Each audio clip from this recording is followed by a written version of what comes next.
नमस्कार, मी तुळशीदास भोईटे. पुढारी open forum, जिथं पुढारी बोलतात. आज या कार्यक्रमात आपल्यासोबत आहेत एक असा नेता जो खरं तर ओळखला जातो त्याच्या आक्रमकतेसाठी. इतकी आक्रमकता, इतकी दाहकता की काही वेळा प्रश्न पडतो की त्याच्या पक्षाला तरी हा नेता सोसतो का. आपण थेट जाऊया किरीट सोमय्यांकडे. किरीटची ही जी तुमची ओळख करून दिली मी, म्हणजे तुम्हालाही मान्य असेल की मला म्हणजे पाठी तुमच्या ते कमळ आहे. म्हणजे अगदी पूर्वीपासून मी पाहतो ते कमळ काय तुम्ही सोडलेलं नाही, ते तुमच्या सोबत आहे. मात्र जो प्रश्न मला पडला तो महाराष्ट्रालाही पडतो की किरीट सोमय्या एवढं आक्रमक बोलतात, एवढ्यांना उघडं पाडतात, एवढ्यांवर आरोप करतात, चढाई करत राहतात. तुमच्या पक्षाला तरी तुम्ही सोसवतात का हो? मला तू ओळख देताना थोडं हसायला आलं होतं. का बरं? की बीजेपीला टोचतोय का? अरे मी ठाकरेंना ठोकतोय, बीजेपीला टोचणार कसं काय? आणि बीजेपीचे आमचे प्रधानमंत्री नेते नरेंद्र मोदीजी असो की अटल बिहारी वाजपेयी असो, त्यांनी आम्हाला शिकवलं आहे नेशन फर्स्ट, देन पार्टी आणि नंतर तू म्हणजे मी. तर माझ्यासाठी देश, भारत राष्ट्र, महाराष्ट्र हे प्रथम, नंतर माझी पार्टी आणि नंतर मी. भ्रष्टाचार मला 1989 मध्ये हर्षू अडवाणींनी त्यावेळी सांगितलं कि किरीट, तुम्हारे पास जो दिमाग है, जो तुम्हारे शिक्षण हुआ है, चार्टर्ड अकाउंटंट, फायनान्स में ऑथॉरिटी, त्यानंतर मी फायनान्स मध्ये PhD, तर त्याचा देशासाठी उपयोग कर. आणि त्यासाठी जे फायनान्शियल फ्रॉड आहे ते सातत्याने आधी मला प्रमोद महाजन, नंतर नितीन गडकरी, मोदीजी यांनी या विषयावर मला कॉन्सन्ट्रेट करायला सांगितलं. दोन्ही गोष्टी, फायनान्शियल इश्यू मध्ये रिफॉर्म आणायचे असेल, छोट्या गुंतवणूकदारांचं संरक्षण करायचं असेल, बोगस पोन्झी कंपन्या एक्सप्लॉइट करायचं असेल, किंवा उद्धव ठाकरेंचे घोटाळे काढायचे असेल, किरीट सोमय्याला पार्टी त्याच्या सोबत असते. कमळ कायम माझ्या पाठीशी आहे आणि राहणार. नक्कीच राहणार, त्याबद्दल मी बोलतोच. मात्र आता तुम्ही जे म्हणालात ना, जे म्हणालात की बोगस कंपन्या ज्यांनी सर्वसामान्य गुंतवणूकदारांना लुटलं, आजही सुरू असतं ते. तसंच अनेक पद्धतीचे आर्थिक गुन्हे करणारे गुन्हेगार. त्याचबरोबर तेवढ्यावर तुम्ही थांबता थोडी.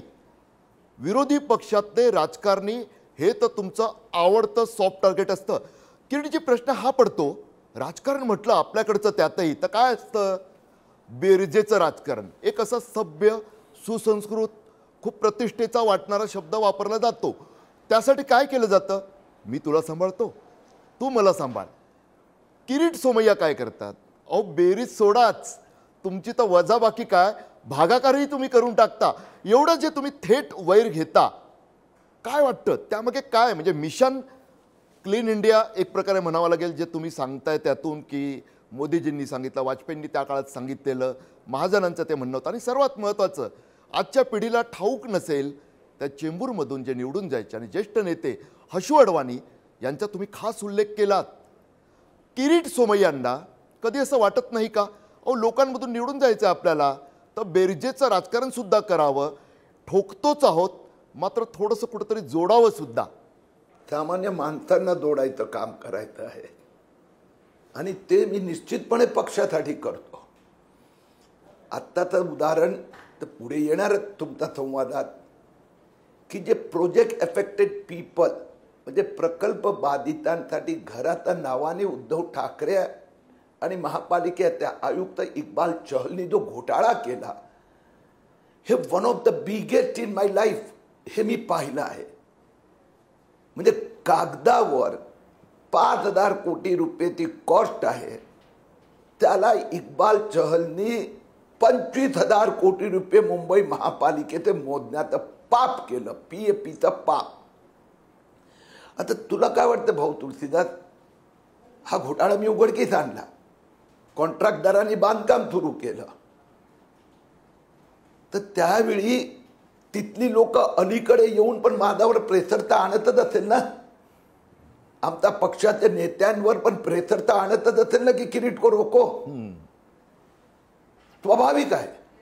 पण मला मोदीजींनी सांगितलंय तुम्हें यहां रिपोर्टिंग करना है, जो भी घोटाले बाहर आते उसको लॉजिकल एंड तक ले जाना है, आणि त्यात कोणी अडथळे निर्माण केले तर तू मला कळवायचं, दिल्लीला कळवायचं.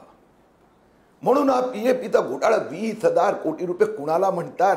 20,000 कोटीत ते 20,000 किरीट सोमय्याची हत्या करू शकतात, 20,000 किरीट सोमय्याला विकत घेऊ शकतात. अरे त्या 20,000 कोटीपैकी 2,000 कोटी नवीन सरकारच्या अधिकाऱ्यांना आणि नेत्यांमध्ये वाटपाचा आम्हीच दाखवलं तरी किरीट सोमय्याला 10 वेळा घरी बसू शकतात. कुठली व्हिडिओ क्लिप बोगस काहीही संवाद उघडकीस आणून किरीट सोमय्याला घरी बसवण्याचा प्रयत्न करू शकतात. परंतु ऊपर वाले ने मुझे कहा है किरीट डटे रहो. किरीट डटे रहो असं वरचे सांगतात तुम्हाला. मगाचा जो प्रश्न आहे ना तो विचारणारच आहे मी तुम्हाला की का मी असं म्हणालो की भाजपला तरी किरीट सोमय्यांची ही आक्रमकता सोसवते का. आता तुमच्या बोलण्यात जे आलं ना किरीटजी की तिकडून इकडे आले, वृत्ती थोडीच बदलते. 20,000 कोटीचा घोटाळा, 20,000 किरीट सोमय्यांना विकत घेता येऊ शकेल असा घोटाळा, असा उल्लेख तुम्ही केलात.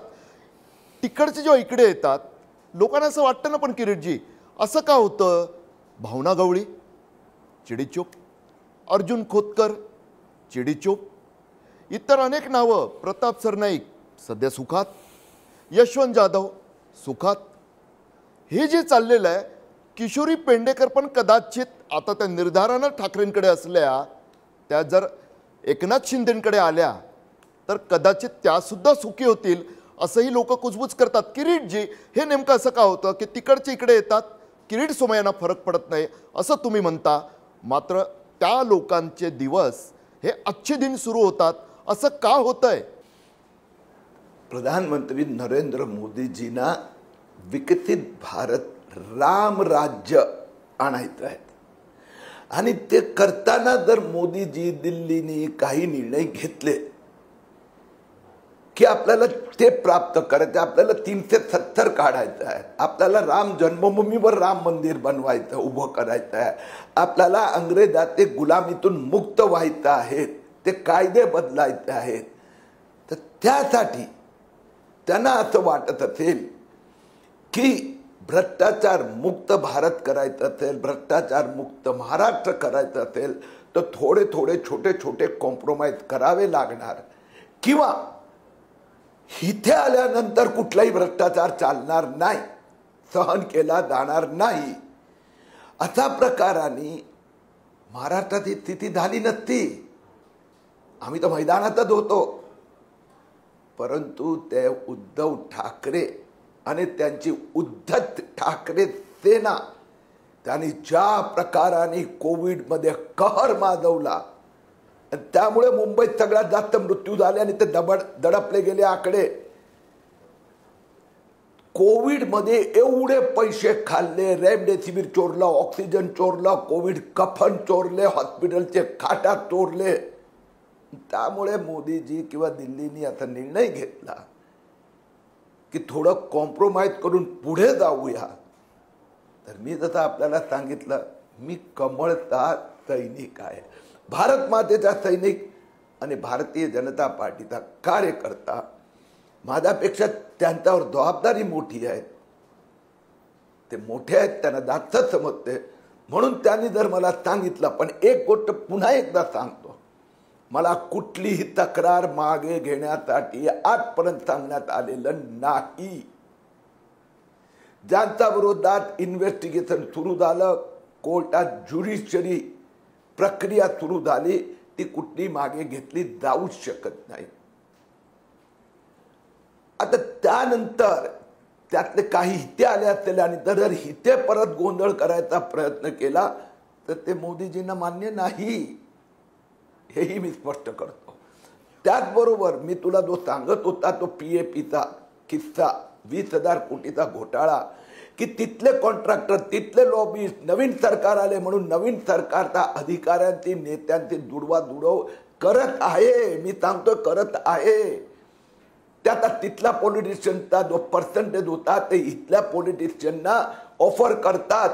म्हणून इथलेही काही पॉलिटिशियन कधीतरी मला अप्रोच करायचा प्रयत्न करतात.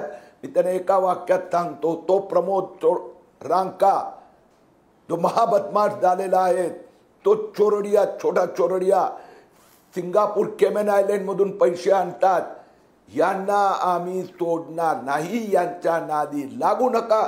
तुम्हाला किरीट सोमय्याला गप्प बसवायचा, शांत करायचा PAP घोटाळ्यात, तर जा दिल्लीत.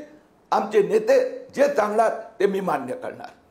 किरीटजी, खूप मोठी ब्रेकिंग, खरं तर खूप मोठी ब्रेकिंग तुम्ही दिलेली आहे की ते कॉन्ट्रॅक्टर ज्यांच्यावर किरीट सोमय्या आरोप करतात ते कॉन्ट्रॅक्टर नव्या सरकारमधील इकडे आलेल्या नेत्यांना सुद्धा मॅनेज करण्याचा प्रयत्न करतात आहे. एकच अपेक्षा आहे किरीटजी, तुम्ही आता म्हणाल तसं, तुम्ही भाजपचे सैनिक आहात, तुम्ही कमळाचे सैनिक आहात, तुम्ही भारताचे सैनिक आहात, त्यासाठी वाटेल ते कराल.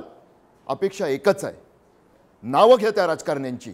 कोण आहेत ते की जे मोदीजींचं तुम्ही आता सांगितलं, ठीक आहे, मान्य आहे मला. What is politics? Politics game of compromise, मान्य करतो. त्यासाठी मोठं लक्ष प्राप्त करण्यासाठी काही छोट्या तडजोडी होत असतील अशा पद्धतीच्या, त्याही मान्य करूया. ज्या तुम्ही मान्य कराव्या लागतात तर तुम्हाला सुद्धा मनाविरुद्ध.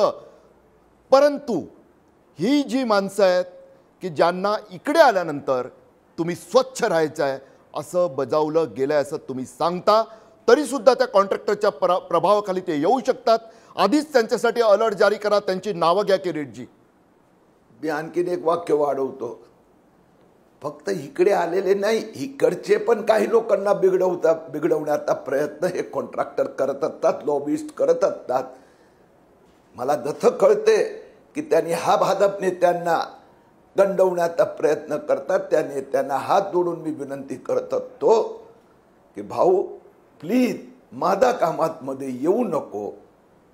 ज्या क्षणी मला मोदीजी किंवा केंद्रातलं नेतृत्व किंवा देवेंद्र फडणवीस सांगणार गप्प बसा, मी चिकटपट्टी लावणार आणि भारतीय जनता पार्टीचा बूथ प्रमुख म्हणून कायम काम करणार. पण जोपर्यंत माझ्यावर जबाबदारी दिली आहे, गरिबांच्या नावाने लूटमार करणारा हे उद्धव ठाकरेंना सोडणार नाही, त्यांच्या कॉन्ट्रॅक्टरला सोडणार नाही. उद्धव ठाकरे धारावीसाठी झेंडा हातात घेऊन निघाले ना. मग उद्धव ठाकरे साहेब 20,000 कोटीचा PAP घोटाळा म्हणजे काय? तो धारावी घोटाळ्याचा बाप आहे. त्यात पैसे पण आले तुमच्याकडच्या लोकांच्या खिशात. किरीट सोमय्यांनी तो 20,000 कोटीची तुमची वरची कमाई बंद केली म्हणून आता तुम्ही धारावीत झेंडा घेऊन उतरलात. परंतु मोदी सरकार हे सोडणार नाही. PAPचा 20,000 कोटीचा घोटाळ्याची आजच तुम्ही बातमी वाचली असेल टाइम्स ऑफ इंडियामध्ये. आता इन्कम टॅक्सनी चौकशी सुरू केली आहे. आधी GST कमिशनरनी नोटिसेस दिल्या.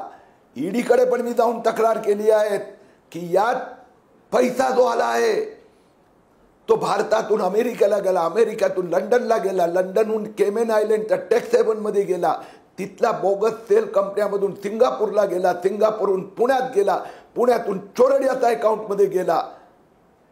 त्या इंडिया मूल मधून पैसे येतात चोरडियाकडे आणि ते इंडिया मूल तर पॅलेस रॉयल ते चोरडिया विकत घेतो, ते DS कुलकर्णीच्या प्रॉपर्टी विकत घेतो. हे घोटाळे आता बाहेर यायची सुरुवात झाली आहे. हे मी इकडचा आणि तिकडचा नेते सोडून द्या, अधिकाऱ्यांना पण स्पष्ट करतोय. नेशन फर्स्ट, देन पार्टी आणि मग आपण स्वतः. या पार्टीच्या तत्वाला तुम्ही ब्रीदवाक्य मानता आणि केंद्राच्या आदेशानंतर इकडचे घोटाळे बाहेर काढण्याचं व्रत तुम्ही हाती घेतले, आपण असं म्हणूया.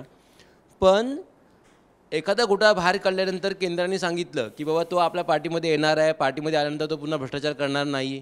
तर हा काय फॉर्म्युला म्हणायचा का पण भाजपचा की भ्रष्टाचार करणारे जर पार्टीत येणार असतील आणि इथे येऊन ते भ्रष्टाचार करणार नाही असं आश्वासन देणार असतील तर त्यांनी आधी केलेले सगळे पाप मान्य, असं म्हणायचं का? कारण आतापर्यंतच्या एकूण चर्चेदरम्यान आतापर्यंत जी चर्चा झाली तुमच्याशी त्यातून हेच अधोरेखित होते की मी घोटाळे बाहेर काढतो नेत्यांचे आणि मग नंतर ते नेते आमच्या पाठीत यायला तयार होतात, आश्वासन देतात की ह्याच्यापुढे आम्ही भ्रष्टाचार करणार नाही, वरतून तुम्हाला सांगण्यात येतं की आता ठीक आहे पुढचं काय करायचं ते आम्ही सांगू. मग हे तुम्हाला वैयक्तिक किती पटतं? मला आजपर्यंत एकही कुठली तक्रार FIR मागे घेण्यात सांगितलं गेलं नाही.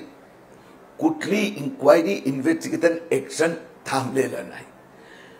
असं की आपण तक्रार करू शकतात, पुरावे देऊ शकतात, लोकांकडे कोर्टात जाऊ शकतात, इन्व्हेस्टिगेशन येऊन त्याचा FIR झाला किंवा ज्युडिशरी प्रोसेस सुरू झाल्यानंतर कोर्टाला आपण नाही सांगू शकत हे असं करा तसं करा. माझा प्रश्न किरीट सोमय्याजी असा आहे की तुम्ही एवढी मेहनत घेऊन पुरावे गोळा करतात, कागदपत्र गोळा करतात, एखाद्या नेत्याचं नाव समोर आणतात, सगळं सिद्ध करायचा प्रयत्न करतात, पत्रकार परिषदा घेता आणि मग नंतर तो जेव्हा नेता एकतर भाजपमध्ये सहभागी होतो किंवा भाजपच्या पार्टनर सत्तेतला पार्टनर म्हणून सहभागी होतो आणि मग त्यानंतर मग किरीट सोमय्या एकदम शांत होतात. मग तुम्हाला वैयक्तिक कसं वाटतं अरे मी एवढी मेहनत केली, एवढा घोटाळा बाहेर काढला आणि तोच नेता आता आमच्या सत्तेतला पार्टनर आहे. मग हे जे कॉम्प्रोमाइज आहे हे भाजपच्या नेशन फर्स्ट देन पार्टी आणि मग मी स्वतः ह्याला कुठेतरी भगदाड पडणारं वाटत नाही का तुम्हाला? तुम्हाला वैयक्तिक काय वाटतं? आपण थोडंसं पार्टी बाजूला ठेवून देऊ. कुठली तक्रार मागे घेतली नाही, कुठलीही इन्क्वायरी थांबलेली नाही, कुठलीही ज्युडिशरी प्रोसेस थांबलेलं नाही, एकही नाही. ज्यांच्या प्रॉपर्टी अटॅच झाल्या त्या प्रॉपर्टी अटॅच देत आहेत. आता न्यायालयीन प्रक्रियेत हे कोणी तुम्ही मी भाग घेऊच शकत नाही. त्या न्यायालय प्रकरणात आता ते प्रक्रिया सुरू आहे.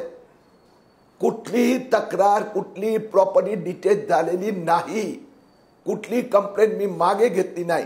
एकदा कोर्टात सुनावणी सुरू झाल्यानंतर आम्ही त्यात इंटरफिअर करू शकत नाही. हे आपल्या चॅनलच्या माध्यमातून मी पुन्हा एकदा स्पष्ट करतो. किरीटजी, आशिष काटकरांनी जो प्रश्न विचारला असेल, पवार, सुळे, ठाकरे बोलत असतील हे तुमच्याविषयी संशय निर्माण करण्यासाठी. मात्र आशिषचा प्रश्न सरळ स्पष्ट होता, दिसतंय ना. नाव घेतो मी, इंदापूरचे हर्षवर्धन पाटील जाहीर भाषणात सांगतात हो की आता मला शांत झोप लागते का तर मी भाजपात आलो आहे. तसंच मगाशी मी नावं घेतली ना, भावना गवळी अहो राखी बांधतात, पुढं काहीच नाही त्यांच्या. किती मोठा घोटाळा. अर्जुन खोतकर प्रवेश करताना शिंदेच्या शिवसेनेत बोलले का मी येतोय, काय माझा वांधा झालेला आहे. प्रताप सरनाईक आत्ता ज्या मुलुंडमध्ये तुम्ही आहात त्या पुढच्या ठाण्यात त्यांचे प्रोजेक्ट, हे सर्व जे घडतं कदाचित तुम्ही म्हणतात त्यात तथ्य आहे. आजपर्यंत किरीट सोमय्यांनी किरीट सोमय्या म्हणून कॉम्प्रोमाइज केलं नसेल. त्यांच्या विरोधातले खटले तपास तसाच सुरू असेल. मात्र हर्षवर्धन पाटलांचे शब्द आणि बाकीच्यांचं वागणं लक्षात घेत असं म्हणावं लागतं, भाजपात या आणि अभयदान मिळवा.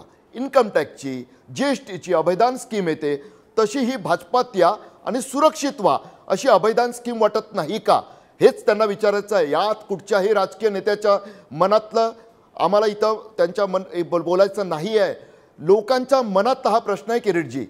लोकांच्या मनात प्रश्न असू शकतो, परंतु हा प्रश्न हे घोटाळेबाज नेते उपस्थित करतात ना, त्यांना मी उत्तर देतोय.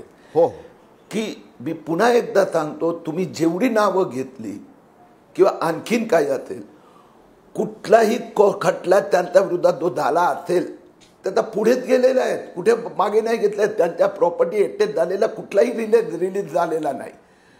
आता उदाहरण द्यायचं झालं तर अनिल परबला अनेक वेळा कोर्टाने टेम्पररी प्रोटेक्शन दिलं. मग आपण त्या अनिल परबवर असा आरोप करायचा का की BJPची सेटलमेंट करतोय की बाबा मी तुमच्याकडे आज नाही, उद्या नाही, परवा नाही, तेरवा येणार. अरे बाबा, कोर्टाने त्याला प्रोटेक्शन दिलं, टेम्पररी प्रोटेक्शन असेल, व्हॉट एव्हर इट इज. जर कोर्ट जामीन देते आपण असं म्हणायचं नाही. मी जे माझा पण मर्यादा आहेत, कुठलंही कुणाचाही साथ नसतो आणि त्यात कुठेही कॉम्प्रोमाइज. तुम्ही जी नावं घेतली, कोणाची प्रॉपर्टी अटॅच झालेली रिलीज झालेली नाही. कोर्टात खटला त्यांच्या विरोधात जर झाला असेल तर मागे घेतला गेलेला नाही. आपल्याकडे 5-5, 10-10 वर्ष, 15 वर्ष. आता सुनील केदार 2002 मध्ये मी तक्रार केली होती. 2002 मध्ये पार्लमेंट पाठवून विधानसभा राज्य किती पाठपुरावा केला. निकाल किती वर्षांनी लागला भाऊ? 21 वर्षानंतर. आता हे तर माझं सोशल मीडिया असल्यामुळे आपण लगेच टाकू शकतात. तुम्ही आता पण टाकू शकतात. तुमच्या टीमला सांगितलं गुगलमध्ये सर्चमध्ये टाक किरीट सोमय्या सुनील केदार होम ट्रेड घोटाळा तर दिसणार. 2002 मध्ये पहिल्यांदा मांडलं, मग रिझर्व्ह बँकेकडे मांडलं, मग कोर्टात गेले. मग तर ज्युडिशरी सिस्टम मधला बॅकलॉग क्लिअर करण्यासाठी आता अमित शहानी नवीन कायदा आपण भारत सरकारने आणला आहे व 3 वर्षाचा आत निकाल लागावा. मी कुठल्याही नेत्याविरुद्ध खटला कोणीही मागे घेतलेला नाही. कुणाची प्रॉपर्टी डिटेच झालेली नाही. किरीटजी, तुम्ही आता मधीच उल्लेख केला की भाजपच्या दिल्लीश्वरांनी तुम्हाला सांगितलेलं आहे की कोणताही घोटाळ्याचा तपास हा लॉजिकल एंडपर्यंत न्यायचा आहे. मला चांगलं आठवतं की मी स्वतः त्यावेळी ब्रेकिंग टाईप करायला बसलो होतो आणि जेव्हा किरीटजी म्हणाले की शेतकऱ्यांचे पैसे बुडवलेले आहेत त्यामुळे अजितदादांना कधी ना कधी तुरुंगाचा रस्सा धरावा लागणार, हे तुम्ही पत्रकार परिषदेत घेतलेलं वाक्य होतं. त्या घोटाळ्याचा तपास आता कोणत्या लॉजिकल एंडपर्यंत पोहोचलेला आहे? कारण ते अजित पवार सध्या देवेंद्र फडणवीस आणि एकनाथ शिंदे यांच्याबरोबर उपमुख्यमंत्री म्हणून आम्हाला प्रत्येक कार्यक्रमात दिसतात. ते सत्तेचे पार्टनर आहेत. तर किरीट सोमय्यांनी त्या घोटाळ्याचा तपास कोणत्या लॉजिक एंडपर्यंत नेलेला आहे? लॉजिकल एंडचा अर्थ असा होतो की पत्रकाराची मर्यादा असते की तो व्यासपीठावर त्याचं वर्तमानपत्र किंवा चॅनलच्या द्वारा मांडण्याचा प्रयत्न करतो. तो पत्रकार सुप्रीम कोर्टात जाऊ शकत नाही, कायद्याने घटनेने जाऊ शकत नाही. तसं किरीट सोमय्या आहे त्यांनी ज्या वेगवेगळ्या फोरम मांडलं. कोर्टाने ऑलरेडी महाराष्ट्र बँकेचा घोटाळा high court is monitoring the investigation. तर आता त्यात पुढे काय होणार? महाराष्ट्राचा त्यांचा घोटाळा कोर्ट मॉनिटर करते, त्याला 10 वर्ष झाली. तर आपल्या सगळ्यांना जबाबदारी दिली आहे. सिस्टम समाजापुढे ते मांडा. मी पहिलं तुम्हाला सांगितलं पॉलिटिकल डिसिजन जे आहेत ते नरेंद्र मोदीजी अमित शहानी ते घेतात. तिथे कॉम्प्रोमाइज केलं असेल, मान्य केलं, आम्ही मान्य केलं. परंतु किरीट सोमय्यांनी आयुष्यात कुठलं कॉम्प्रोमाइज केलं नाही आणि भ्रष्टाचाराची मोदीजींनी कॉम्प्रोमाइज केलं नाही. आता पण मी एक चिंता व्यक्त केली की आता नवीन सरकार आल्यानंतर जर सरकारमधले मंत्री आणि आमदार स्वतःच्याच कंपनीला जर कॉन्ट्रॅक्ट घ्यायला लागले तर त्याची चिंता केली पाहिजे. हे मी आत्ता पक्षाचं महाराष्ट्र नेतृत्व आणि केंद्रीय नेतृत्वानं सांगितलं. तर किरीट सोमय्यावरती जबाबदारी आहे आणि त्याची जी निष्ठा आहे ते सिद्धांताची आहे, ते आज पण तशी कायम आहेत. 20,000 कोटी रुपये नेट प्रॉफिट मिळवणारे इक्बाल चहलवर पण कारवाई करा हे मी स्पष्ट मागणी केली. मुख्यमंत्री आणि उपमुख्यमंत्र्यांना आवडत नसेल, पटत नसेल, पण ज्या कोविडचे 1 डझन घोटाळे चहलच्या कार्यकाळात झालेले आहेत त्या माणसाला जबाब द्यावाच लागणार आणि द्यावाच लागणार. मी तुम्हाला सांगतोय. का असं होतं सव किरीटजी मात्र की भाजपासारखा पक्ष जिथं पार्टी विथ डिफरन्स तुम्ही सातत्यानं बोलताय, म्हणजे खरोखर तुमच्याबद्दल तुम्ही कॉम्प्रोमाइज करता असं आम्ही म्हणालेलोच नाही. त्यामुळेच की तुमची लढाई सुरू आहे. आता ज्यांचा तुम्ही उल्लेख केलात एवढा मोठा 20,000 कोटी एवढा मोठा आकडा सांगताय आणि ते व्यक्ती त्या पदावर तसेच जेव्हा दिसतात तेव्हा किरीट सोमय्यांना सुद्धा मनाला वेदना होतच असतील ना. याबद्दल तुम्ही जेव्हा वर मांडता तेव्हा काय उत्तर येतात तुम्हाला? मला खूप वेदना होते, खूप. मी एका नेत्याला सांगितलं, परवापर्यंत ठाकरे सरकारला मी ठोकायचो. एवढं माझ्या परिवारावर एवढ्या अत्याचार उद्धव ठाकरेंनी केलेत इतके. परंतु मी थकलो नाही, थांबलो नाही. पण आमचं सरकार आल्यानंतर एखादा घोटाळा बाहेर पाडल्यानंतर त्याच्यावर जर महाराष्ट्राचं सरकार कारवाई करण्यासाठी वेळ घेत असेल तर निश्चित वेदना होते. आणि तोच कमिशनर येऊन आम्हाला उत्तर देत असेल तर हे मी मान्य करत नाही. आणि म्हणून असे विषय दिल्लीपर्यंत घेऊन जावेच लागतात आणि मी घेऊन गेलो.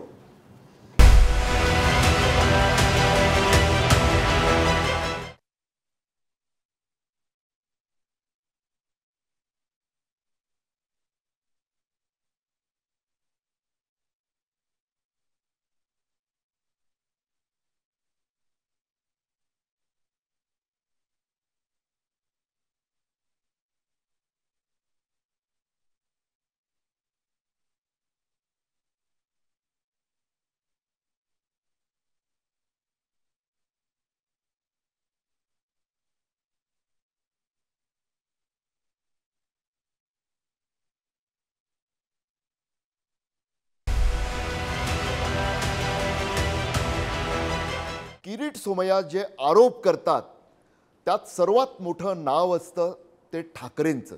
सातत्यानं आज सुद्धा अनेकदा तुम्ही ठाकरे ठाकरे ठाकरे म्हणतात, आरोप करतात. म्हणजे खरं तर ठाकरे म्हटलं की मुंबईत महाराष्ट्रात आरोप करणं दूरच, कुणी काही बोलायचं नाही असा एक काळ. मला असं वाटतं आजपासून एक जवळजवळ 8-10 वर्षांपूर्वी सुद्धा हा प्रश्न मी तुम्हाला विचारलेला आहे एका मुलाखतीत. अशाच ही हिंमत म्हणायची की हा एक राजकीय ब्लाइंड गेम आहे की होय किरीट सोमय्या आहे मी ही हिंमत दाखवू शकतो, असा राजकीय लक्ष प्राप्तीचा एक वेगळा ब्लाइंड गेम आहे. ती हिंमत अमित शहा आणि नरेंद्र मोदीजीमुळे आली. त्यांनी सांगितलं किती मोठा व्यक्ती असो, जनतेच्या समोर माहिती हकीकत गेली पाहिजे. भारतीय जनता पक्ष महाराष्ट्र किंवा त्यांचे अनेक नेते हे एवढे शिवसेनावर आणि त्यांच्या नेत्यावर निर्भर झाले होते, त्यांना भीती वाटायची की आपण महाराष्ट्रात एकले लढू शकत नाही. मोदीजींनी ती भीती दूर केली आणि त्यांनी हेही सुचवलं पॉलिटिकल कॉम्प्रोमाइज करायचं झाले तर पॉलिटिकल कॉम्प्रोमाइज फक्त कंपल्सन असेल. आता इथे कंपल्सन झालं की उद्धव ठाकरेला माहित होतं की 2019 मध्ये मोदी सोडून लढायला गेले तर इज्जती जाणार आणि डिपॉझिटही जाणार, म्हणून मोदीजीचं नेतृत्वाखाली लोकसभा विधानसभा लढल्या आणि लगेच दुसऱ्या दिवशी पलटी मारली. आणि जे ते अत्याचार आणि भ्रष्टाचार करायचे कोविडच्या, म्हणून शेवटी केंद्रीय नेतृत्वाने कॉम्प्रोमाइज करायचं ठरवलं असेल. यूपी मध्ये बघा तुम्ही, भाजपचे पवित्र एकटेच सरकार आहेत, तर तिथे योगीजी तर सरकार भ्रष्टाचाराच्या विरोधात तर लढते पण पॉझिटिव्ह डेव्हलपमेंट. पुन्हा शिंदे सरकार आल्यानंतर देवेंद्र फडणवीस ती सगळ्या मेट्रोला मार्गी लावलं, बाकी प्रोजेक्ट मार्गी लावले. FDI मध्ये पुन्हा एकदा महाराष्ट्र नंबर 1 झालं फॉरेन डेव्हलप डिरेक्ट इन्व्हेस्टमेंट मध्ये. तर थोडं पॉलिटिकल कॉम्प्रोमाइज करावं लागलं, पण त्याच्यासाठी महाराष्ट्राचं हित प्रगती हेच आमच्या डोळ्यापुढे. कॉम्प्रोमाइज करायला लागलं थोडंसं, मान्य आहे मला. मात्र 2019च्या निवडणुकीचा तुम्ही उल्लेख केलात आता, मग तिथं असं का घडलं किरीटजी? मगाशी मी जे तुम्हाला विचारलं ना की भाजपला सुद्धा किरीट सोमय्या सोसवत नाहीत का? एवढा आक्रमक माणूस, अभ्यासूपणे घोटाळे बाहेर काढणारा माणूस, कुणापुढेही झुकत नाही असा दावा करणारा माणूस, त्या नेत्याला लोकसभेला भाजपा उमेदवारी नाकारतं. ही कोणती तडजोड? ठाकरेंनी उघडपणे क्रेडिट घेतला की होय आम्हाला हा माणूस नको आहे आणि तुमच्या पक्षाने ऐकलं. ही तडजोड कसली हो?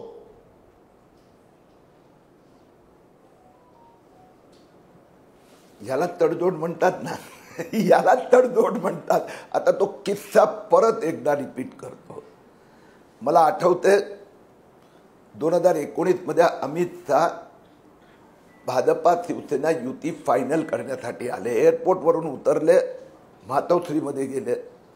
देवेंद्र फडणवीस होते, बैठका झाल्या, तासाभरात त्यांचं इन अ वे फायनल झालं. 7 वाजता वरळीचा कोण सी ब्लू की कुठल्या हॉलमध्ये पत्रकार परिषद घोषित झाली. देवेंद्र फडणवीस यांच्या कार्यालयातून मला फोन आला, किरीटजी आपल्याला त्यात यायचं आहे. मी त्यांच्या PA सांगितलं की अरे भाऊ, तुम्ही त्यांचा सेक्रेटरीचं नाव घेतो मी, की अरे दादा देवेंद्रजींना सांग की मी तिथे आलो तर ते उद्धव ठाकरेंना नाही चालणार, मी उद्धव ठाकरेंना ओळखतोय आणि ते येणार नाही, मग ते सांगणार किरीटला हाकला नंतरच येणार. परत थोड्या वेळाने सुमितचा फोन आला, म्हणाले साहेबांनी सांगितलं किरीटजींनी यायचं आहे, त्यांनी बसायचं आहे प्रेस कॉन्फरन्समध्ये. मी गेलो पक्षाचा आदेश ऐकून. 15 मिनिटं झाली, टी व्हीवाल्यांनी सगळं लाईव्ह सुरू केलं. अर्धा तास झाला उद्धवजी मातोश्रीमधून बाहेर पडत नव्हते. आणि मग देवेंद्र फडणवीस आणि जो काही संवाद झाला त्यांचा त्यांनी इथे फोन करून बरडीला सांगितलं, चंद्रकांत दादा पाटील, सुधीर मुनगंटीवार आणि अतुल भातखळकर हे साक्षी आहेत. मला येऊन सांगितलं किरीटजी उद्धवजी येत नाही, तुम्ही इथून बाहेर गेल्याशिवाय येणार नाही. एवढं मोठं मी सांगितलं होतं की माझा अपमान प्लीज देवासाठी करू नका. पक्ष सांगणार मी घरी बसणार नाही, निवडणूक लढणार. परंतु मला सांगितलं बाहेर जा, आणि मी गपचूप गेलो. पूर्ण जग आणि मीडिया लाईव्ह बघत होतं. सांगू शकलो असतो की पक्षाने देवेंद्र फडणवीस हे सांगितलं तुम्ही बाहेर गेल्याशिवाय उद्धव ठाकरे येणार नाही, म्हणून मी बाहेर चाललो. मी नाही सांगितलं. मी याला तडजोड नाही म्हणत, याला पक्षासाठी समर्पण म्हणतात, याला सॅक्रिफाईस करतात. आणि ते जे आहे ना ते संस्कार आमच्या संघातून आलेले आहेत, RSS मधून आले आहेत. आमच्यात अटल बिहारी वाजपेयी, अडवाणीजी आणि नरेंद्र मोदीची शिस्त आहे. मी असो, माझी पत्नी प्रोफेसर डॉक्टर मेधा सोमय्या असो किंवा माझा मुलगा नील सोमय्या असो, एक शब्द आम्ही बोललो नाही. पक्षासाठी, देशासाठी सब कुछ. किरीटजी, तडजोड तुम्ही करता असा प्रश्नच नाही आहे. प्रश्न हाच होता की भाजपानं ही तडजोड केली, ज्यांच्यावर तुम्ही आरोप करता, ज्यांच्यावर तुटून पडता, त्याच ठाकरेंसोबत ही तडजोड केली, हाच मुद्दा होता. आणि आज पहिल्यांदा तुम्ही तो गौप्यस्फोट केला. या ओपन फोरममधली खूप मोठी पॉलिटिकल अशी मोठी ब्रेकिंग तुम्ही दिलीत. उद्धव ठाकरेंनी त्यावेळी जे केलं ते यावेळी सुद्धा होऊ शकतं. म्हणजे यावेळी सुद्धा तुम्हाला कदाचित ते नंबर्स मिळणार नाही, कदाचित तुम्हाला पुन्हा एकदा उभं करण्याचं मनात भाजपचं असेल, पण ते देणार, कारण अजितदादा स्वतः उपमुख्यमंत्री आहेत.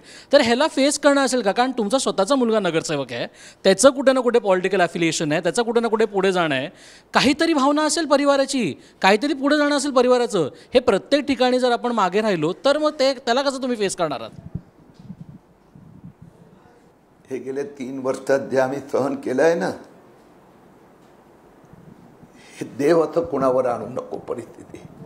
त्यावेळी माझी पत्नी, माझी आई, किती काय काय केलं आहे ना, ते उद्धव ठाकरे सरकारने ते जनतेपुढे सांगितलं ना, तर जाऊ द्या. परंतु हे आहे की आता संकटाच्या वेळी पण माझा मुलगा नील 43 दिवस जंगलात होता, अंडरग्राऊंड. या उद्धव ठाकरे सरकारने आणि त्या संजय पांडे पोलीस कमिशनरनी आमच्या घरावर धाड घालायची. आणि जो पोलीस ऑफिसर येणार होता त्याला सांगितलं होतं ड्रगची पुडी घेऊन जा सोबत. नील सोमय्याकडून सापडली. ह्या असा प्रकार असते. नील सोमय्याच्या नावाने आणखीन काय आरोप असे करायचे. 43 दिवस फोनवर बोलता येत नाही, तो निरोप पाठवायचा, डॅड बाबा थांबू नका, मी व्यवस्थित आहे. सगळं सहन करावं लागलं आहे. परंतु त्याच्यामुळे आज 370 गेलं.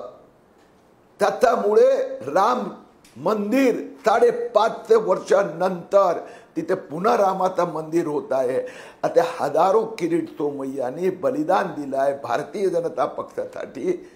तेव्हा भाजप इथपर्यंत पोहोचलायत. अरे नरेंद्र मोदीजींना पण जेलमध्ये टाकत होते, अमित शहाला तर टाकलंच होतं. आमच्यासाठी हे नवीन नाही आहे भाजपच्या कार्यकर्त्यांसाठी.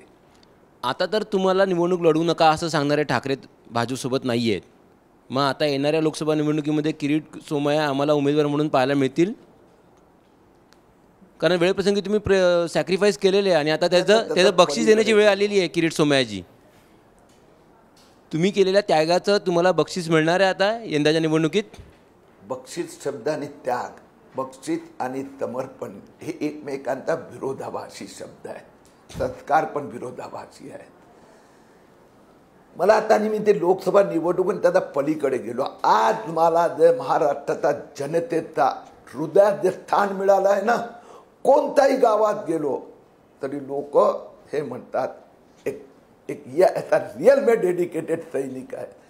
तो जो प्रेम, तो विश्वास आज केंद्राच्या नेतृत्वाचा, तो नरेंद्र मोदीजी असो, अमित शहाचा जो विश्वास आहे की किती मला सूट दिलेली आहेत, कामाची संधी दिली आहेत, ती खूप मोठं मला मिळालेलं आहे.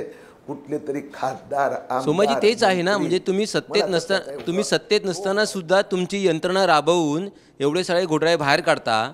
बरं, जर तुम्ही सत्तेत आलात तर त्यामुळे तुमचे हात अजून मजबूत होतील, तुम्हाला घोटाळे बाहेर काढण्याकरता अजून बळ मिळेल. मग सत्ते बाहेर राहूनच का, उलट सत्तेत राहून तुम्हाला अजून चांगली यंत्रणा मदत करू शकते हे सगळे घोटाळे बाहेर काढण्याकरता. तुम्हाला या प्रश्नाचं उत्तर माहीत आहे की आत्ता काय आणि उद्धव ठाकरे सरकार असताना काय, मी कुठल्याही डिपार्टमेंटमध्ये कुठल्याही ऑफिसरकडे जाऊन जे पाहिजे ती माहिती मिळवत होतो. नाही तर ठाकरेंचे 19 बंगले तर मला कसा पत्ता लागला असता की बायको दरवर्षी टॅक्स भरते, पत्नी एफिडेव्हिट फाईल करते, पत्नी पॉवर ऑफ अटर्नी देते की माझे बंगले माझ्या नावावर करा, आणि मुख्यमंत्री घाबरले आणि त्यांनी एका रात्री ते बंगले कागदावरून गायब करण्याचा आदेश दिला. आता कागदावरून गायब केले की खरोखर गायब केले ही सगळी माहिती एफिडेव्हिट डॉक्युमेंट मी दिले. मुद्दा असा आहे की पक्ष मला ज्यावेळी जे काम सांगणार ते काम माझ्यासाठी श्रेष्ठ असेल. 2024 मध्ये तिन्ही निवडणुका संपल्या, लोकसभा, महापालिका, विधानसभा. त्यानंतर नवीन पर्व सुरू होणार. त्यावेळी पार्टी जे सांगणार, मला सांगणार की तू बूथ प्रमुख म्हणून काम कर, मी बूथ प्रमुख म्हणून काम करणार. जे काम देणार 2025 नंतर स्वीकार. सोमयाजी, आम्ही कधी गमतीत कधीतरी असं म्हणत असतो की ईडीचे अधिकारी किरीट सोमय्यांना धन्यवाद मानत असतील की लाखोल्या वाद असतील, अरे हे बंदा कितना हमको काम को लगाता है, हा घोटाळा बाहेर काढला की ईडीच्या अधिकाऱ्यांनी येऊन तपास करावा लागतो.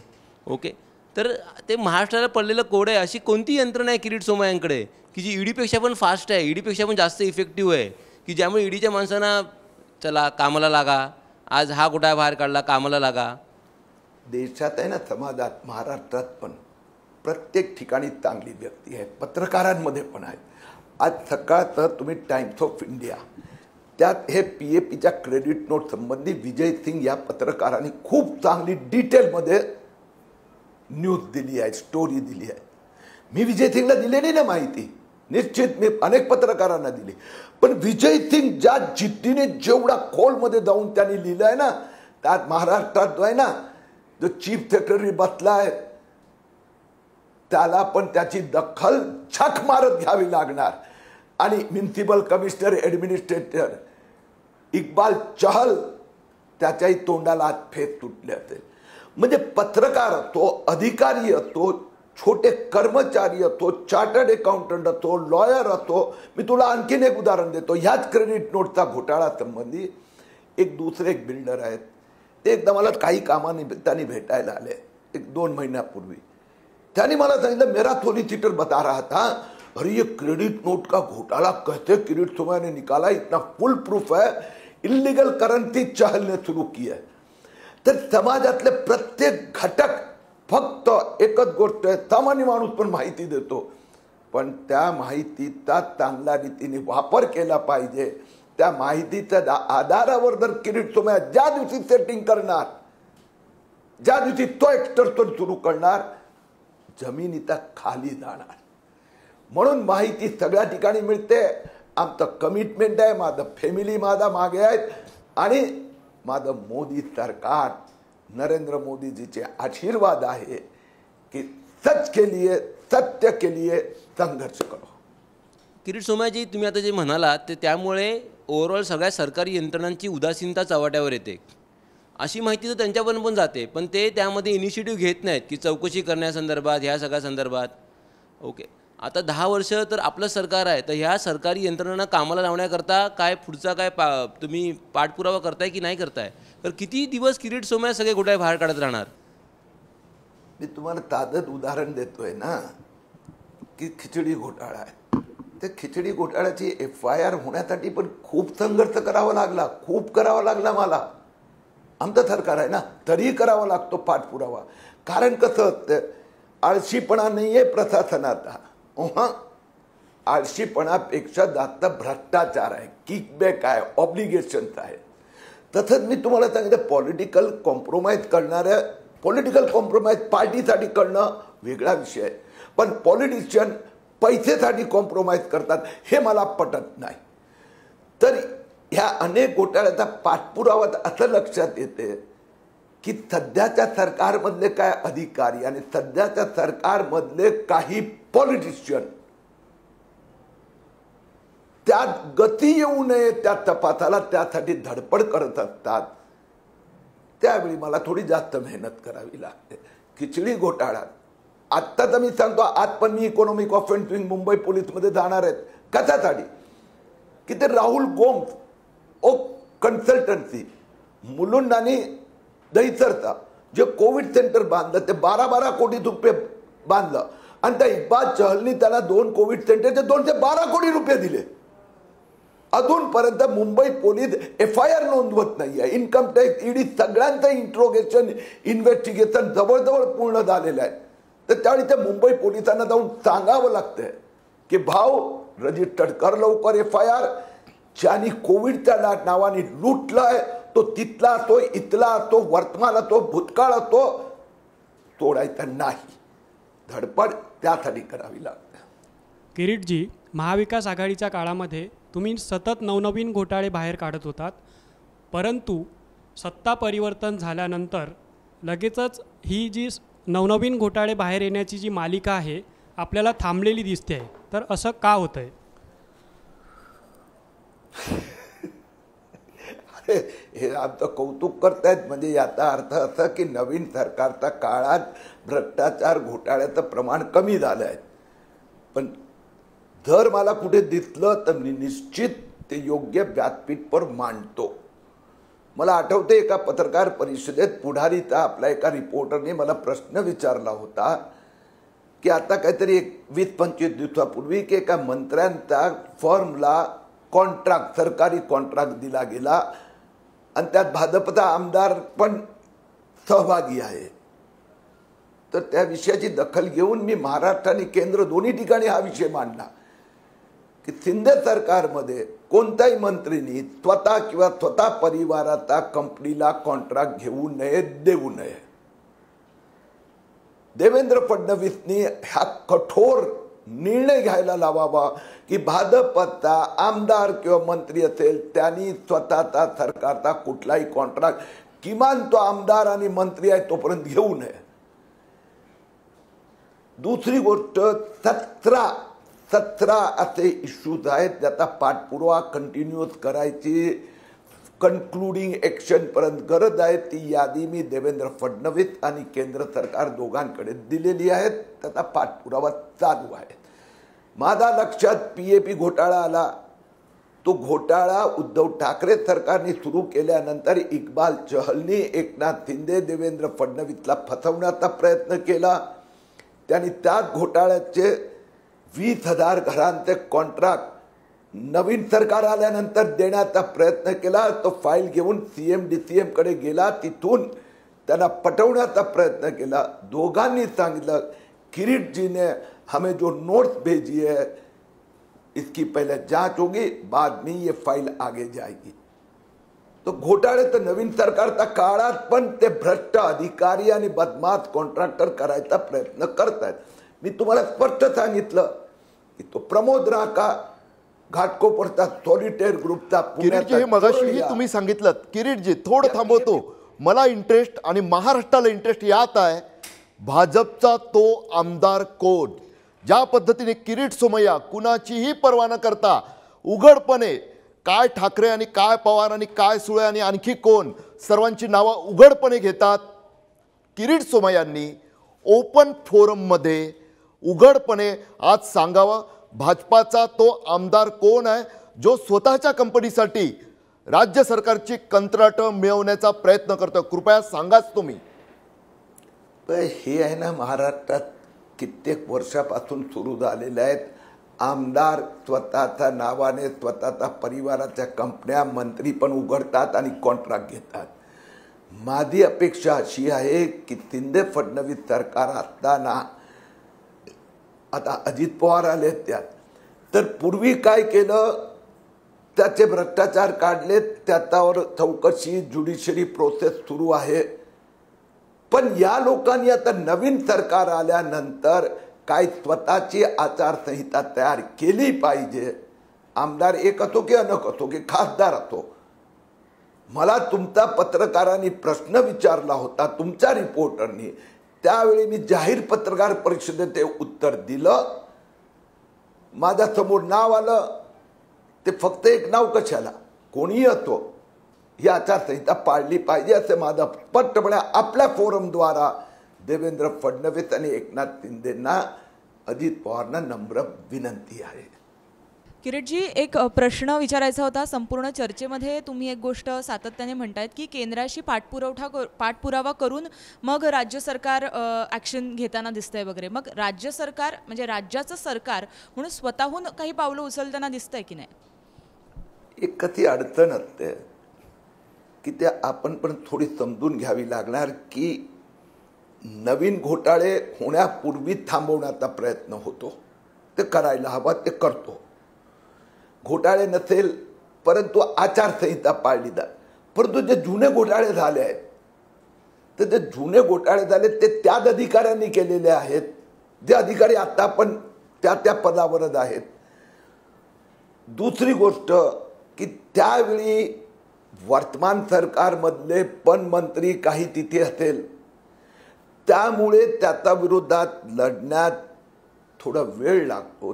त्यासाठी केंद्रीय तपास यंत्रणा पण पाठपुरावा करत असते, त्यांची मदत घ्यावी लागते. परंतु कोविड घोटाळ्यात तुम्ही बघितलं असेल, भले 1 वर्ष लागलं, पण एका वर्षाच्या धडपडीनंतर 1 डझन कोविड घोटाळ्याची इन्क्वायरी किंवा FIR झाली. वेळ लागतो, होईल. पण किरीटजी, जेव्हा तुम्ही पत्रकार परिषद घेऊन आरोप करता सगळ्या नेत्यांवरती, हसन मुश्रीफ असो, किशोरी पेडणेकर असो किंवा अनिल परब असो, मी जे तुमच्या पत्रकार परिषद बघितल्या होत्या, पण जेव्हा वैयक्तिकरित्या त्यांना भेटता तेव्हा तुमच्या ते रागवतात की तुमच्या नॉर्मली असं की नाही, हे तर आपलंच राजकारण असंच आहे, चालतं, तर तुम्ही तर काय प्रतिक्रिया असते त्यावरती? तेव्हा काही मी जे सांगितलं सुरुवातीत मध्ये, खूप व्यक्तिगत, खूप परिवारावर ज्यांचे घोटाळे काढलेत, जे इथे पण आले ना, त्यांनी तिथे असताना किरीट तुम्हाला त्यांच्या परिवाराला संपवायचाच प्रयत्न केला होता, संपवायचा केला होता. ती कटुता नाही विसरता येतो, अवघड असते.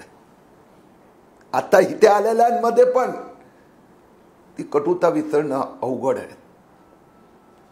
जे तुम्हाला म्हणजे तुमची हत्या करण्यापर्यंत कारस्थान केलं, तुमचा परिवारातला बदनाम करण्याचा प्रयत्न केला, तुमचे मित्र सगळ्यांचे आर्थिक एवढे बोगस FIR इन्व्हेस्टिगेशन, तुमचा पोराचा खिस्यात ड्रगची पुडी टाकून हे उद्धव ठाकरे सरकार आणि संजय पांडे परिवाराची हत्या करायला निघाले होते. तर त्यात अनेक अधिकारी आणि मंत्री होते. कटुता नाही विसरताय, अवघड आहे. आपल्या सगळ्यांना माहिती आहे की महापालिका निवडणुकीच्या काळामध्ये युतीचं सरकार असताना सुद्धा, म्हणजे राज्यात युतीचं सरकार असताना सुद्धा किरीट सोमय्यांनी मोठं राजकीय धाडस दाखवलं आणि ठाकरेंविरोधात मोठे घोटाळ्याचे आरोप केले. आणि त्यानंतर मग हे सगळं राजकीय द्वंद्व सुरू झालं. कधीतरी असं वाटतं का की जर ते मी आरोप केले नसते किंवा म्हणजे पार्टीच्या सांगण्यावरून नसतील किंवा कशा अजून कोणत्या तरी कारणामुळे असते, ते जर आरोप केले नसते तर मग माझं तिकीट पण कापलं गेलं नसतं आणि मग आज मला पुन्हा लोकसभा खासदाराच्या ऐवजी नुसते घोटाळे बाहेर काढायची वेळच आली नसती. तो टर्निंग पॉईंट होता का की तुम्ही जे आरोप केले ठाकरेंवर त्यानंतर तुमचं पूर्ण राजकीय ट्रॅकच बदलला? हे तिकीट कापण्यात आलं ना, हा परत चुकीचा शब्द प्रयोग आहे. हे मला माहीत होतं, जाणीव होतं. उद्धव ठाकरेंनी अट ठेवली आणि माझा पक्षाने मला सांगितलं, किरीटबाई देवेंद्र फडणवीस स्वतः सांगितलं, कबूल केलं. मला त्या जॉईंट अनाउन्समेंटमधून बाहेर जायला सांगितलं, याला कापणं नाही म्हणत. पक्षाने मला सजेस्ट केलं, मी स्वीकार केला. युती होणं जास्त महत्वाचं आहे, कारण की मोदीजी परत प्रधानमंत्री व्हायला हवे. दुसरी गोष्ट अशी आहे की ठाकरे फाईल्स, ते ठाकरे फाईल्सवर कोणी वर्कआउट केलं ना, ते एकनाथ शिंदे ते काय इंग्लंडच्या पंतप्रधानांनी त्यांना कानात सांगितलं की ठाकरे के लंडन में क्या क्या प्रॉपर्टी आहेत, ठाकरेचे साले जे आहेत श्रीधर पाटणकर, त्यांच्या एजंट नंदकिशोर चतुर्वेदी, ही जी फाईल बाहेर आली ना, पण हे सगळं काढण्यासाठी मला भाजपने सांगितलं होतं, देवेंद्र फडणवीसांना मी सांगितलं होतं की हे ठाकरे परिवाराचे सगळे मी काढणार, तर त्यांना आवडणार नाही, पटणार नाही. मलाही ते म्हणाले पार्टीसाठी पक्षासाठी तुम्हाला करावं लागणार, तुम्ही केलं पाहिजे. तर मी तसं आपल्याला सांगितलं, first nation then party then Kirit. तर पार्टी अजूनही जर मला परत सांगितलं आणि जर मला पटलं की देशासाठी, महाराष्ट्रासाठी, मुंबईसाठी आवश्यक आहे, तर मी करणार. जसा तुमच्यावरच्या फिजिकल अटॅकचा तुम्हाला आजही वाईट वाटतं, त्याचा एक मनामध्ये अढी बसलेली आहे तुमच्या, त्याचप्रमाणे जिथे दिशा सलियांचे आई वडील म्हणतात की आमच्या मुलीच्या मृत्यूबद्दल आमचं काही म्हणणं नाही आहे, तरीसुद्धा तुमच्या पक्षाकडून तुमच्याकडून सुद्धा कदाचित ठाकरेंवरती, खास करून आदित्य ठाकरेंवरती वेळोवेळी आरोप करण्यात येतात किंवा तसं सजेस्ट केलं जातं. हा माझा पहिला प्रश्न, हे चुकीचं नाही का? विशेषतः त्या मुलीचे आई वडील ते म्हणत नाही आहेत. आणि दुसरी गोष्ट, सुमयजी, एक व्यक्तिगत तुमच्या बाबतीत, तुम्ही स्वतः मोठी किंमत मोजली राजकारणाची, तुम्हाला तेव्हा लोकसभेचं तिकीट नंतर मिळालं नव्हतं आणि तुम्ही पक्षासाठी खूप केलेलं आहे, किती कशाही प्रकारे जर तुम्ही आज भोगलेलं आहे. तुम्हाला 2024 बाबतीत व्यक्तिगत काय अपेक्षा आहेत खासदारकीसाठी? दादा, परत एकदा क्षमा मागतो. थोडा आमचा परिवाराचा व्यक्तिगत भावनाचं पण लक्षात ठेवा. आरोप होता का तो मला मारण्याचा प्रयत्न झाला, पूर्ण देश लाईव्ह टीव्हीवर बघत होतो, तुम्हीच दाखवत होतात. त्यावेळी माझ्या घरच्यांची काय अवस्था असेल, माझ्या आईची, माझ्या बायकोची, जी जी गाडी जाळायला निघालो ते काच फोडली, 400 लोक गाडीचा पुढे आणि ते पोलीस स्टेशन मध्ये लपून बसले. हे विचार करा, काय त्यांच्यावर काय अवस्था झाली असेल. त्यांच्या डोळ्यासमोर त्यांच्या मुलाची हत्या करते उद्धव ठाकरे. म्हणून प्लीज याला आरोप सांगून माझ्या परिवाराचा भावनाचा अपमान करू नका.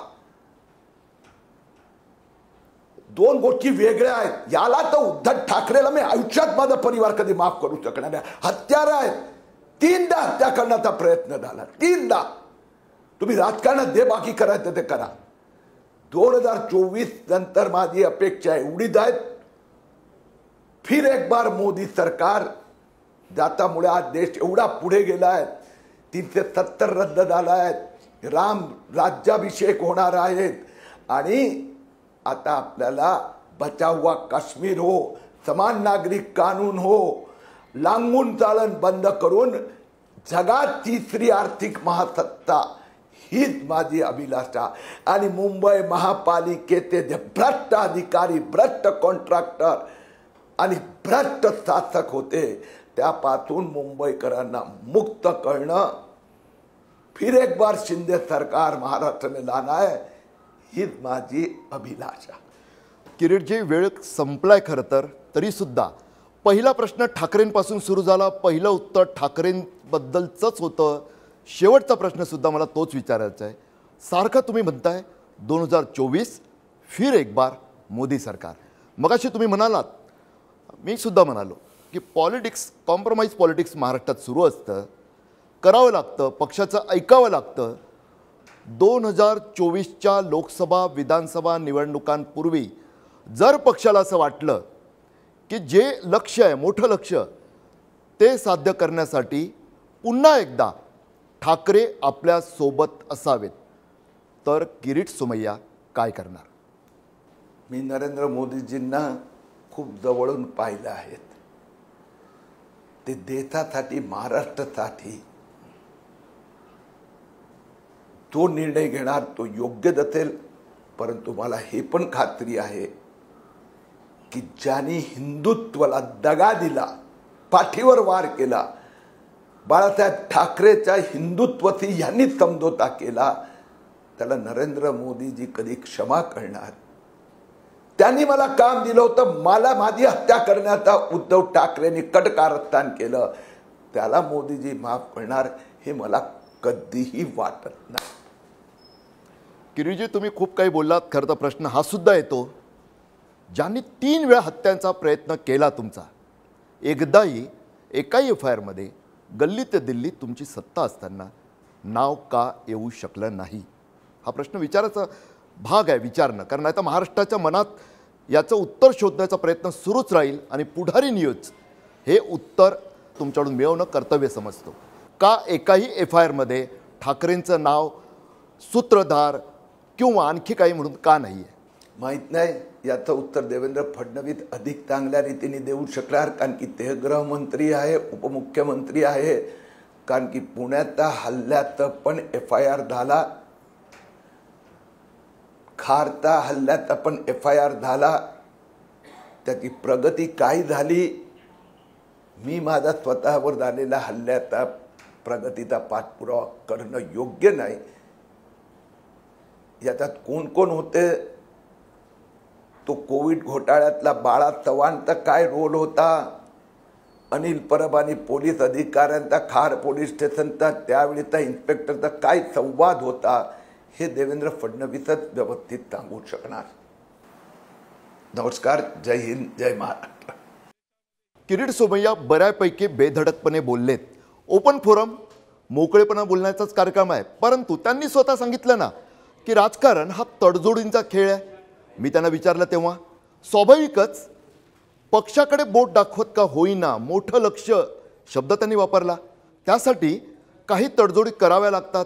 आमच्याकडे ते येतात ज्यांच्यावर त्यांनी आरोप केलेले असतात, तेव्हा मौनही धारण करावं लागतं, चालवून घ्यावं लागतं, कारण मोठं लक्ष साध्य करायचं आहे असंही त्यांनी आपल्याला एक निमित्त सांगितलं. बहाणा आहे, परंतु करणार काय? किरीट सोमय्या असले तरीसुद्धा तेही राजकारणीच अशी मोठी कारणं देत राहतील. यामुळेच तुम्हाला आम्हाला सर्वांनाच अशा आरोपांचा, अशा प्रकरणांचा जागरूकपणे पाठपुरावा केलाच पाहिजे, तरच आपलं मोठं लक्ष जे आहे ते स्वच्छ भारताचं खऱ्या अर्थानं साकारू शकेल. आपण कुणावर अवलंबून राहणार नाही. आज ओपन फोरममध्ये इथंच थांबूया. तुम्ही पाहत राहा पुढारी न्यूज, आवाज जनतेचा.